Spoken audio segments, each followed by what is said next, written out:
Yang gagal adalah cara kita mengelolanya. Guru adalah kuncinya, namun tidak semua guru dibekali dengan kompetensi pedagogi yang utuh. Kompetensi pedagogi bukan sekedar teori, tetapi fondasi pembelajaran bermakna. Baik, saya akan menjelaskan mengenai pengertian ataupun definisi pedagogi guru. Seperti yang kita ketahui, bahwasanya pendidikan itu kan merupakan sarana utama dalam membentuk sumber daya manusia yang berkualitas dan berdaya saing.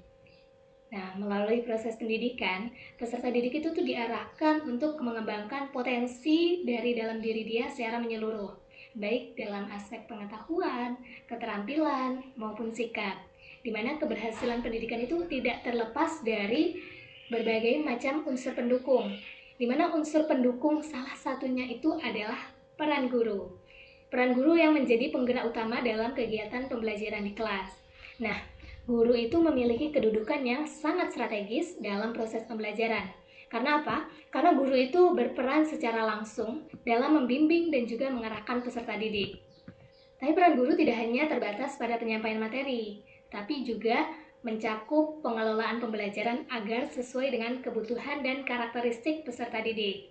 Oleh karena itu, guru itu dituntut untuk memiliki kompetensi yang memadai agar proses pembelajaran itu dapat berjalan secara efektif dan mencapai tujuan yang diharapkan. Salah satu kompetensi yang sangat menentukan keberhasilan pembelajaran adalah kemampuan pedagogik guru. Nah, jadi apa sih kemampuan pedagogik guru itu? Jadi, kemampuan pedagogik guru ataupun kompetensi pedagogik guru itu tuh ibaratnya seseorang itu baru disebut memiliki kompetensi atau kemampuan jika ia dapat melakukan apa yang seharusnya dilakukan dengan baik, seperti yang telah dikemukakan oleh Lois Mockford dan Len Holmes. Nah, begitu juga seorang guru. Ia bisa dikatakan memiliki kompetensi mengajar jika ia mampu mengajar siswanya dengan baik.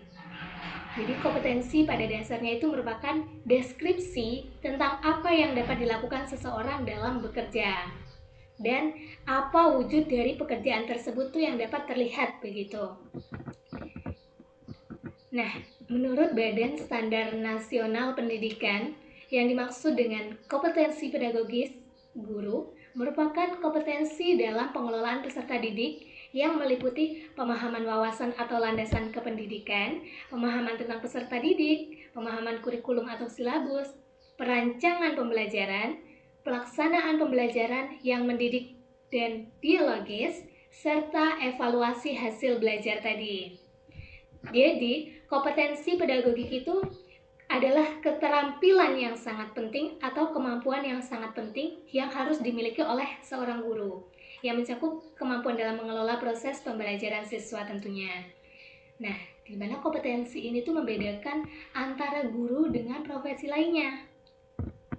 Jadi dapat disimpulkan bahwasanya kompetensi pedagogi guru itu merupakan kemampuan utama yang harus dan wajib dimiliki oleh guru dalam mengelola kegiatan pembelajaran peserta didik, agar kegiatan pembelajarannya itu tetap efektif dan aktif, tetapi tetap kondusif. Di sini saya akan menjelaskan tentang karakteristik kompetensi pedagogi yang harus dimiliki oleh seorang guru. Nah, kompetensi pedagogi ini memiliki karakteristik 5 buah karakteristik kompetensi pedagogi yang harus dimiliki oleh seorang guru. Yang pertama adanya itu memahami peserta didik secara mendalam. Nah, memahami peserta didik secara mendalam ini apa sih maksudnya? Gitu kan? Jadi guru itu memiliki kemampuan untuk memahami peserta didiknya secara menyeluruh, baik dari kognitif, baik dari kepribadian peserta didik. Bahkan guru harus juga memahami latar belakang dari seorang peserta didik. Nah, untuk apa sih gitu kan? Untuk apa guru bisa perlu memahami ketiga-tiga tadi tuh? Nah, untuk apa? Supaya guru tadi tuh mampu menentukan model pembelajaran seperti apa, strategi pembelajarannya seperti apa yang sesuai dengan peserta didiknya. Dengan peserta didik yang latar belakangnya beda-beda, kemampuan kognitifnya beda-beda, kepribadiannya beda-beda, ya kan? Jadi guru itu harus memahami itu dulu supaya guru bisa mudah menentukan strategi pembelajarannya seperti apa yang sesuai nanti diterapkan pada proses pembelajaran sehingga pembelajaran menjadi optimal. Tujuan pembelajarannya itu tercapai. Itu yang pertama. Yang kedua, yaitu mampu merancang pembelajaran secara sistematis. Nah, mampu merancang pembelajaran sistematis. Jadi, guru itu memiliki karakteristik mampu merancang pembelajaran dengan berlandaskan prinsip-prinsip kependidikan dan teori belajar. Apa sih maksudnya gitu kan?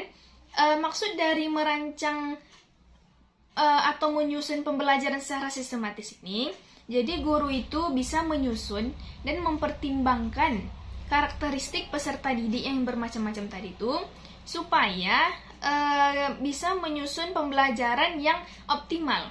Jadi guru bisa menyusun karakteristik peserta didik, tujuan pembelajaran, materi ajar, serta strategi pembelajaran apa yang nanti digunakan supaya pembelajaran itu bisa mencapai tujuannya. Nah, berarti guru itu dituntut bisa memiliki karakteristik ataupun ciri-ciri guru mampu merancang pembelajaran. Bagaimanapun kita sebagai seorang guru, pastinya kita mau tujuan pembelajaran kita itu tercapai. Nah, supaya membantu tujuan kita itu tercapai, kita harus merancang nih bagaimana proses pembelajaran yang baik, bagaimana modelnya, strateginya, dan lain-lain. Yang ketiga yaitu adanya mampu melaksanakan pembelajaran yang efektif dan kondusif. Nah, guru itu menunjukkan kemampuan dalam melaksanakan pembelajaran yang mendidik. Nah, efektif dan kondusif ini bagaimana sih kondisinya sehingga bisa dikatakan bahwa pembelajaran itu efektif dan kondusif? Tentunya pembelajaran efektif dan kondusif ini guru bisa melaksanakan pembelajaran yang mendidik peserta didiknya. Bisa berdialog dengan baik dengan peserta didiknya, guru bisa berkomunikasi lah, maksudnya berkomunikasi dengan baik dengan peserta didik, bisa menciptakan suasana belajar yang nyaman, yang aman, yang menarik di hati peserta didik, dan menciptakan suasana belajar yang bagaimana guru itu bisa menciptakan suasana belajar ataupun kondisi belajar di peserta didik itu yang merasa peserta didik itu bisa aktif. Nah, bisa aktif dan kondusif. Dengan guru itu mampu mengelola kelas, itu juga kompetensi yang harus dimiliki oleh seorang guru, ya kan? Bisa mengelola kelas sehingga nanti pembelajarannya efektif dan kondusif. Bisa mengelola kelas, bisa menata lingkungan kelas dengan baik, lingkungan belajar, serta membangun interaksi yang positif. Nah, interaksi yang positif antara guru dengan peserta didik. Interaksi yang positif di sini itu adalah interaksi yang baik, yang bagaimana guru itu peserta didik itu bisa merasa dekat dengan seorang guru, gitu kan, yang membangun motivasi-motivasi untuk peserta didiknya. Tuh, membangun komunikasi yang positif ataupun interaksi yang positif. Yang keempat, adanya itu mampu melakukan karakteristik yang keempat, mampu melakukan evaluasi. Mampu melakukan evaluasi pembelajaran secara berkelanjutan. Nah, evaluasi pembelajaran secara berkelanjutan di sini tuh guru memiliki karakteristik mampu merancang ataupun melaksanakan evaluasi pembelajaran secara berkesinambungan. Evaluasi dilakukan tidak hanya untuk menilai hasil belajar, tetapi juga untuk menganalisis proses pembelajaran dan memanfaatkan hasil evaluasi tersebut sebagai bahan perbaikan kualitas pembelajaran. Nah, di sini evaluasi yang dilakukan ini tidak berfokus hanya kepada hasil belajar peserta didik. Tentu dalam namanya proses pembelajaran adanya proses kan? Nah, namanya pembelajaran adanya proses. Nah, proses ini yang harusnya juga dianalisis oleh seorang guru. apa yang dianalisis dari seorang guru melalui proses tadi tuh tentu ada tahap-tahapan. Tentu di proses itu banyak sekali adanya strategi pembelajaran yang dilakukan oleh guru. Misal nih, guru melakukan strategi pembelajaran PBL dalam materi matriks kelas 10 SMA gitu kan. Nah, dalam proses pembelajaran tersebut tentu ada kekurangan dan kelebihannya. Nah, kekurangan di sinilah yang menjadi bahan untuk evaluasi guru selanjutnya. Nih, disebutkan bahwa memanfaatkan hasil evaluasi tersebut sebagai bahan perbaikan kualitas pembelajaran. Setelah dievaluasi oleh guru, ternyata terdapat kekurangan nih selama dalam proses pembelajaran. Oh, ternyata dengan metode ini peserta didik itu tidak berpikir kritis atau tidak aktif dalam kelasnya gitu kan. Jadi itu bisa menjadi bahan ajar untuk guru ke depannya. Bahan perbaikan. Berarti yang harus diperbaiki apa? Apakah strateginya atau pendekatannya lagi yang harus diperbaiki. Tuh. Yang terakhir, yang kelima itu karakteristiknya mampu mengembangkan potensi peserta didik secara optimal. Nah, guru memiliki kemampuan untuk memfasilitasi peserta didik dalam mengembangkan berbagai potensi yang dimilikinya. Baik potensi akademik maupun non-akademik. Guru juga berperan sebagai pembimbing yang membantu peserta didik mengaktualisasikan kemampuan dan bakatnya secara maksimal. Nah, kita tahu nih, peserta didik memiliki potensi yang berbeda-beda. Setiap anak memiliki potensi yang beda-beda. Ada yang potensinya di akademik, ada potensinya di non-akademik, gitu kan. Jadi, karakteristik yang terakhir ini yang harus dimiliki oleh seorang guru itu bisa membimbing, guru bisa menjadi fasilitas gitu, membantu dan membimbing peserta didik itu supaya potensi yang dimiliki anak tadi tuh tidak terpendam gitu. Jadi adanya potensi yang dimiliki anak tuh, tugas seorang guru adalah memfasilitasinya. Bagaimana caranya?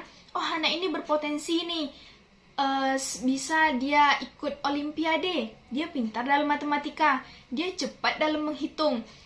Jadi tugas seorang guru bisa membimbing anak tadi supaya bisa ikut olimpiade matematika, gitu kan? Nah, gimana caranya? Berarti guru harus berdialog ataupun berkomunikasi dengan baik dengan anak tadi. Nah, itu kan ada nih besok olimpiade nasional. Mau nggak kamu masuk? Biar ibu bantu. Biar ibu bantu. Nampak ibu potensi kamu ada potensi untuk ikut olimpiade matematika gitu. Jadi karakteristik yang terakhir itu guru itu mampu mengembangkan. Guru memiliki karakteristik mampu mengembangkan potensi peserta didik secara optimal. Nah, potensi ataupun bakat yang dimiliki oleh peserta didik diharapkan guru itu bisa mengembangkannya secara optimal. Nah, dari kelima karakteristik tersebut itu adalah karakteristik yang dimiliki seharusnya terhadap guru yang memiliki kompetensi pedagogi. Sekian dari saya. Wassalamualaikum warahmatullahi wabarakatuh. Baik, kita masuk pada poin yang ketiga, yaitu implementasi kompetensi pedagogi guru. Nah, dari kata implementasi itu kan penerapan. Biasanya penerapan itu kan berupa suatu kegiatan. Nah, kegiatannya itu apa? Atau penerapannya itu bagaimana? Jadi, yang pertama ada 4 tahap. Yang pertama itu adalah penerapan pada tahap perencanaan pembelajaran. Yang kedua, penerapan pada tahap pelaksanaan pembelajaran. Yang ketiga, penerapan pada tahap evaluasi pembelajaran. Dan yang terakhir itu penerapan dalam pengembangan potensi peserta didik. Di mana keempat tahap ini tadi harus diterapkan secara maksimal oleh pendidik kepada peserta didik. Nah, penerapan pada tahap perencanaan pembelajaran ini tuh seperti apa? Jadi, perencanaan pembelajaran itu harus disusun dengan memperhatikan tujuan pembelajaran, materi yang akan diajarkan, metode dan media yang akan digunakan, dan tentunya teknik penilaian yang sesuai. Di mana seluruh perencanaan pembelajaran itu tuh disesuaikan dengan karakteristik, kebutuhan, dan kemampuan peserta didik. Nah, oleh karena itu tadi di awal, kompetensi pedagogi guru itu tuh sangat diperlukan. Makanya guru itu harus memiliki kompetensi pedagogi. Nah, contohnya gimana penerapan pada tahap perencanaan pembelajaran ini? Contohnya, guru itu merancang perangkat pembelajaran dengan memilih metode dan media yang sesuai dengan tingkat pemahaman serta gaya belajar peserta didik. Nah, yang kedua, itu adalah penerapan pada tahap pelaksanaan pembelajaran. Di mana dalam pelaksanaan pembelajaran itu kan kompetensi pedagogi guru terlihat dari kemampuannya mengelola kelas dan menciptakan suasana belajar yang aktif, tetapi tetap kondusif. Nah, guru itu menggunakan berbagai strategi pembelajaran agar peserta didik itu terlibat secara langsung dalam proses belajar. Contohnya, guru itu mengombinasikan metode ceramah dengan diskusi kelompok dan juga tanya jawab untuk meningkatkan keaktifan peserta didik. Jadi, kan ada nih guru yang menerapkan metode ceramah saja ataupun metode ceramah dan diskusi saja. Biasanya pasti ada nih siswa yang hanya itu-itu saja yang aktif, hanya itu-itu saja yang bertanya, hanya itu-itu saja yang diskusi.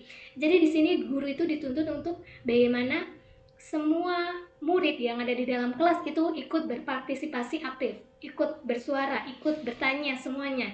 Tidak hanya siswa-siswa yang aktif-aktif itu tadi. Nah, yang ketiga, itu ada penerapan pada tahap evaluasi pembelajaran. Di mana kompetensi pedagogik itu juga tercermin dalam kegiatan penilaian pembelajaran. Guru nanti itu akan melakukan evaluasi terhadap proses dan hasil belajar peserta didik dengan menggunakan berbagai teknik penilaian. Nah, hasil evaluasinya itu digunakan untuk apa? Hasil evaluasinya itu digunakan untuk mengetahui pencapaian tujuan pembelajaran. Sejauh mana tujuan pembelajaran itu tuh tercapai. Contohnya, guru itu menganalisis hasil tes atau berupa hasil tes kuis, hasil tes ulangan, ataupun hasil tes tugas harian peserta didik. Kemudian menyesuaikan strategi pembelajaran ataupun strategi yang bagus untuk diterapkan pada pertemuan berikutnya. Misalnya, pada pertemuan tersebut, peserta didik itu banyak yang nilainya itu rendah. Nah, jadi dari situ tuh guru mengevaluasi, ini tuh salahnya di mana untuk pertemuan berikutnya. Kemudian, yang keempat itu ada penerapan dalam pengembangan potensi peserta didik. Nah, pengembangan potensi ini tuh dilakukan dengan memberikan kesempatan kepada peserta didik untuk mengembangkan bakat dan minatnya, baik dalam bidang akademik maupun non-akademik. Contohnya seperti apa? Contohnya, guru itu membimbing peserta didik mengikuti kegiatan ekstrakurikuler ataupun lomba sesuai dengan minat dan kemampuannya. Nah, biasanya kan kalau di sekolah itu kan ada ekskul, ekstrakurikuler. Disitulah kita sebagai guru untuk mendukung bakat dan minat mereka. Bukan justru ekstrakurikuler itu dihapuskan, karena ada nih sekolah-sekolah yang ekstrakurikulernya itu tidak terlalu diberatkan begitu. Jadi justru ekstrakurikuler dengan pembelajaran itu tuh harus sama. Karena kita tidak tahu minat peserta didik itu tuh lebih kemana, bakatnya lebih kemana. Makanya kegiatan ekstrakurikuler itu tadi juga harus difokuskan ke peserta didik. Baik, di sini saya akan menyampaikan pandangan Islam terhadap kompetensi pedagogi guru. Teman-teman, kalau kita bicara soal guru yang ideal, Islam sebenarnya sudah punya contoh yang paling lengkap, yaitu Nabi Muhammad SAW.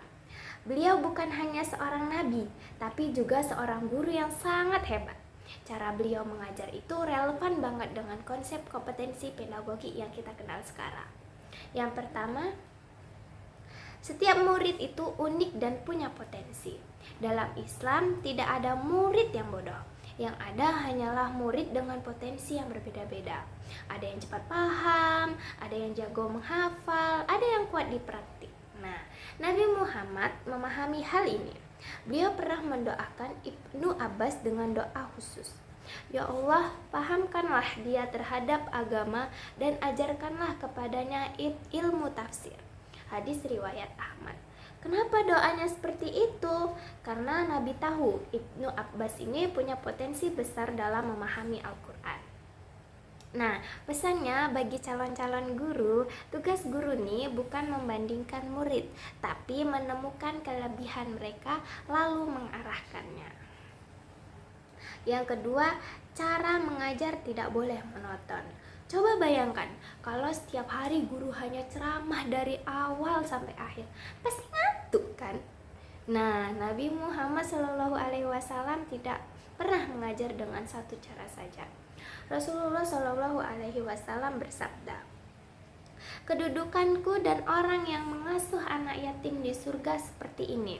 Lalu beliau mengisyaratkannya dengan 2 jari. Hadis riwayat Bukhari. Di sini Nabi tidak hanya berbicara, tapi juga menggunakan gerakan tangan supaya pesan lebih kuat dan mudah diingat.